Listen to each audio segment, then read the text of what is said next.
আপনি যখন মোবাইলে ভিডিও দেখছেন বা ফেসবুকে স্ক্রল করছেন তখন সেই ডাটা আসলে হাজার হাজার কিলোমিটার দূর থেকে সমুদ্রের নিচ দিয়ে কিভাবে আপনার হাতে পৌঁছে যাচ্ছে।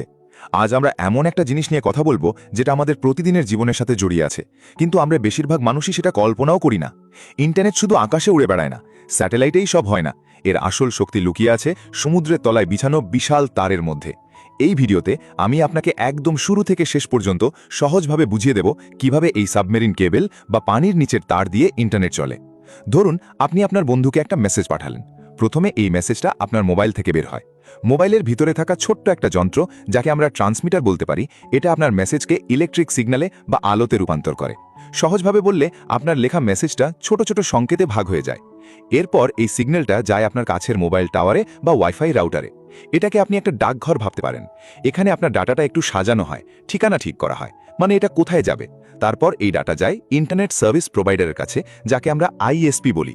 সহজ করে বললে এরা হচ্ছে সেই কোম্পানি যারা আপনাকে ইন্টারনেট দেয়। এখন আইএসপি থেকে ডাটা যায় বড় বড় ডেটা সেন্টারে। এগুলোকে আপনি বিশাল লাইব্রেরির মতো ভাবতে পারেন, যেখানে অসংখ্য তথ্য জমা থাকে। ধরুন আপনি ইউটিউবে একটা ভিডিও দেখতে চান, সেই ভিডিওটা এই ডাটা সেন্টারের কোথাও সংরক্ষিত আছে। আপনার রিকোয়েস্ট সেখানে পৌঁছে গেলে তারা সেই ভিডিওর ডাটা আবার আপনার দিকে পাঠানো শুরু করে। কিন্তু সমস্যা হলো এই ডাটা অনেক সময় অন্য দেশে থাকে। ধরুন ভিডিওটা আমেরিকায় রাখা আছে আর আপনি বাংলাদেশে বসে দেখছেন, তাহলে এই ডাটাকে হাজার হাজার কিলোমিটার পথ পাড়ি দিতে হবে। এখানেই আসে সেই রহস্যময় জিনিস, সাবমেরিন কেবল। সাবমেরিন কেবল মানে হলো সমুদ্রের নিচ দিয়ে বিছানো বিশাল তার। এটা দেখতে সাধারণ তারের মতো না, এর ভিতরে থাকে খুব সূক্ষ্ম কাঁচের ফাইবার, যাকে ফাইবার অপটিক বলা হয়। এই কাঁচে তারের ভিতর দিয়ে আলো ছুটে চলে। হ্যাঁ, ঠিকই শুনেছেন, ইন্টারনেট আসলে আলোর গতিতে চলে। এখন ভাবুন, একটা সরু কাঁচের পাইপের ভিতর দিয়ে আলো ঢুকছে, আর সেই আলোতেই আপনার ভিডিও, ছবি, মেসেজ সব যাচ্ছে। এই কেবলগুলো এতটাই শক্ত করে বানানো হয় যে সমুদ্রের চাপ, মাছ, এমনকি জাহাজের নোঙর থেকেও রক্ষা পায়। এই কেবলগুলো সমুদ্রের তলদেশ দিয়ে এক দেশ থেকে আরেক দেশে সংযুক্ত থাকে। ধরুন বাংলাদেশ থেকে সিঙ্গাপুর, তারপর সিঙ্গাপুর থেকে ইউরোপ বা আমেরিকা, এভাবে পুরো পৃথিবী একটা জালের মতো যুক্ত হয়ে গেছে। কিন্তু এত লম্বা পথে সিগন্যাল দুর্বল হয়ে যেতে পারে। তাই মাঝে মধ্যে এই কেবলের ভিতরে ছোট ছোট যন্ত্র বসানো থাকে, যেগুলোকে রিপিটার বলা হয়। সহজভাবে বললে এগুলো হলো বুস্টার। যেমন আপনি দীর্ঘ পথ হাঁটলে মাঝে মাঝে বিশ্রাম নেন, ঠিক তেমনই এই রিপিটারগুলো সিগন্যালকে আবার শক্তিশালী করে সামনে পাঠায়।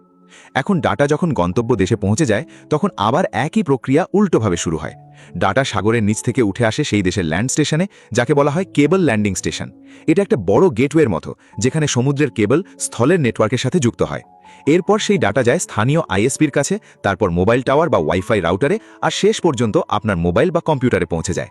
পুরো প্রক্রিয়াটা এত দ্রুত ঘটে যে আপনি বুঝতেই পারেন না। মাত্র কয়েক সেকেন্ডেরও কম সময়ে এই বিশাল ভ্রমণ শেষ হয়ে যায়। অনেকে ভাবে ইন্টারনেট মানে শুধু স্যাটেলাইট, কিন্তু সত্যি কথা হলো পৃথিবীর প্রায় 95% ইন্টারনেট ডাটা এই সাবমেরিন কেবলের মাধ্যমেই চলে। স্যাটেলাইটও আছে, কিন্তু সেগুলো তুলনামূলক ধীর আর ব্যয়বহুল। একটা মজার উদাহরণ দেই। ধরুন আপনি একটা চিঠি পাঠাতে চান। যদি সেটা বিমানে পাঠান তাহলে সময় বেশি লাগবে আর খরচও বেশি, কিন্তু যদি সরাসরি হাইওয়ে দিয়ে গাড়িতে পাঠান তাহলে সেটা দ্রুত আর সস্তা হবে। সাবমেরিন কেবল হচ্ছে সেই হাইওয়ে। এই কেবল বসানোও কিন্তু সহজ কাজ না। বিশাল জাহাজ দিয়ে সমুদ্রের তলায় ধীরে ধীরে এই কেবল বিছানো হয়।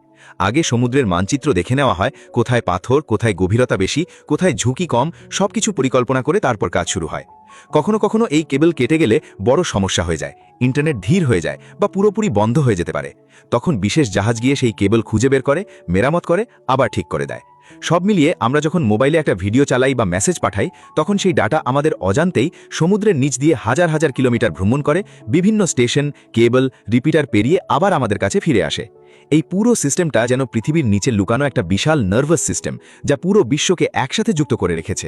আমরা এক দেশ থেকে আরেক দেশের মানুষের সাথে মুহূর্তেই কথা বলতে পারছি, সবই এই অদৃশ্য কিন্তু শক্তিশালী নেটওয়ার্কের জন্য। তাই পরের বার যখন আপনি ইউটিউবে ভিডিও দেখবেন বা ফেসবুকে স্ক্রল করবেন, একটু ভাববেন এই ডাটা হয়তো সমুদ্রের দিগন্ত অন্ধকার পেরিয়ে আপনার কাছে এসেছে।